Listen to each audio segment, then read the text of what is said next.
Hi, ബോളിനെ മധ്യത്തിൽ നിർത്താമോ എന്ന ചലഞ്ചാണ് ഇന്ന് നിങ്ങൾക്ക് നൽകുന്നത്. ഈ പ്ലാസ്റ്റിക് ജാറിൽ നിറയെ വെള്ളമുണ്ട്. വെള്ളത്തിൽ ഒരു പ്ലാസ്റ്റിക് ബോൾ വെക്കുന്നു. ഈ ബോൾ പോയി നിൽക്കുന്നത് ഒരു സൈഡിലാണ്. അതിനെ ജാറിൻ്റെ മധ്യത്തിൽ കൊണ്ടുവന്ന് നിർത്തണം. മേശപ്പുറത്തുള്ള ഏത് വസ്തുക്കളും ഉപയോഗിക്കാം. മേശപ്പുറത്തുള്ളത് ഒരു സ്ട്രോ, ഒരു ഡ്രോപ്പർ, ഒരു പാത്രത്തിൽ അല്പം വെള്ളം എന്നിവയാണ്. എന്ത് ചെയ്യാൻ കഴിയും? നമുക്ക് സ്ട്രോ ഉപയോഗിച്ച് ശ്രമിച്ചു നോക്കാം.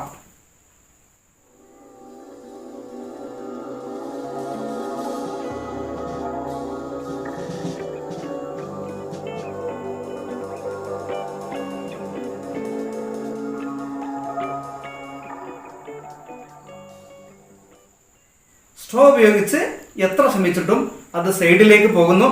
അതുകൊണ്ട് ഇനി കൈ ഉപയോഗിച്ച് നോക്കാം. വളരെ ശ്രദ്ധാപൂർവം നമുക്കത് വെള്ളത്തിൻ്റെ നടുക്ക് കൊണ്ടുവെക്കാം. എന്നാലും അത് ഒരു സൈഡിലേക്ക് പോകുന്നു.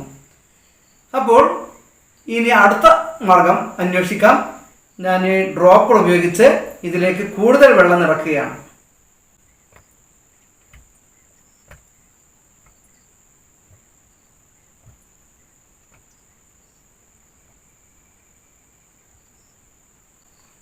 നോക്കൂ, ഇപ്പോൾ ഈ ബോള് തനിയെ മധ്യത്തിൽ വന്ന് നിൽക്കുന്നു. ആദ്യം അത് സൈഡിൽ നിന്നതും പാത്രം നിറയെ വെള്ളം നിറഞ്ഞപ്പോൾ മധ്യത്തിൽ വന്ന് നിൽക്കുന്നതും എന്തുകൊണ്ടാണ്? പാത്രത്തിൽ ജലത്തിൻ്റെ അളവ് നിറയെ ഇല്ലാതിരിക്കുമ്പോൾ അതിങ്ങനെ കുഴിഞ്ഞാണ് ഇരിക്കുക. അങ്ങനെ കുഴിഞ്ഞിരിക്കുമ്പോൾ ഏറ്റവും ഉയരത്തിലുള്ള സൈഡിൽ പോയി ബോൾ നിൽക്കുന്നു. കാരണം വെള്ളത്തിൽ നന്നായി ഫ്ലോട്ട് ചെയ്യുന്ന വസ്തുവാണ് ബോള്. ജലത്തിൻ്റെ അപ്വേർഡ് ത്രസ്റ്റ് കാരണം ആ ബോൾ ഏറ്റവും ടോപ്പ് ലെവലിൽ പോയി നിൽക്കുന്നു. ജലം പാത്രത്തിൽ നന്നായി നിറയുമ്പോൾ അതിൻ്റെ കർവേച്ചർ ഇങ്ങനെയാകുന്നു. സെൻറ്റർ ഉയർന്നും സൈഡ് താഴ്ന്നും വരുന്നു. അപ്പോൾ ഏറ്റവും ഉയരത്തിലുള്ള മധ്യഭാഗത്ത് ബോൾ വന്ന് നിൽക്കുന്നു. ജലത്തിൻ്റെ അളവ് കുറയുമ്പോൾ അതിൻ്റെ കർവേച്ചർ അടിയിലേക്കും പൂർണ്ണമായി നിറയുമ്പോൾ മുകളിലേക്കും വരാൻ കാരണം എന്താണ്? ഇത് രണ്ട് ശാസ്ത്രാശയങ്ങളുമായി ബന്ധപ്പെട്ടിരിക്കുന്നു. ഒന്ന് അഡ്ഹീസീവ് ഫോഴ്സ്, രണ്ട് സർഫസ് ടെൻഷൻ അഥവാ പ്രതലബലം. തന്മാത്രകൾ തമ്മിൽ രണ്ടിനത്തിൽപ്പെട്ട ആകർഷണ ബലമുണ്ട്. അഡീഷൻ ഫോഴ്സും കൊഹിഷൻ ഫോഴ്സും. കൊഹിഷൻ ഫോഴ്സ് എന്ന് പറയുന്നത് ഒരേ ഇനം തന്മാത്രകൾ തമ്മിലുള്ള ആകർഷണമാണ്. അഡീഷൻ ഫോഴ്സ് എന്ന് പറയുന്നത് വ്യത്യസ്ത ഇനം തന്മാത്രകൾ തമ്മിലുള്ള ആകർഷണ ബലവും. ഇവിടെ ഈ ജാറിലെയും ജലത്തിലെയും തന്മാത്രകൾ തമ്മിലുള്ള അഡ്ഹീഷൻ ഫോഴ്സ് കാരണം ജലം മുകളിലേക്ക് ഉയരുന്നു.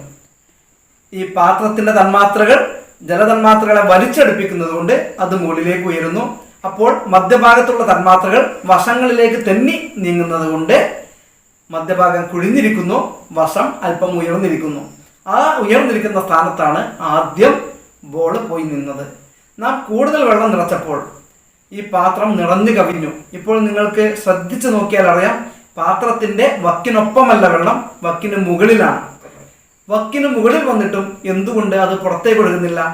അത് ജലത്തിൻ്റെ പ്രതലബലം കൊണ്ടാണ്. ജലോപരിതലത്തിലെ തന്മാത്രകൾ തമ്മിലുള്ള പരസ്പര ആകർഷണ ബലം കൊണ്ട് ഒരു പാട പോലെ അത് വലിഞ്ഞു നിൽക്കുന്നു. ഈ ബലമാണ് സർഫസ് ടെൻഷൻ അഥവാ പ്രതലബലം. അപ്പോൾ ആദ്യത്തെ ഘട്ടത്തിൽ സൈഡിൽ നിൽക്കാനുള്ള കാരണം ജലവും ഈ പ്ലാസ്റ്റിക് പാത്രവും തമ്മിലുള്ള അഡീഷൻ ഫോഴ്സും, ഈ ഘട്ടത്തിൽ അത് മുകളിൽ പോയി നിൽക്കാനുള്ള കാരണം ജലത്തിൻ്റെ പ്രതലബലവുമാണ്.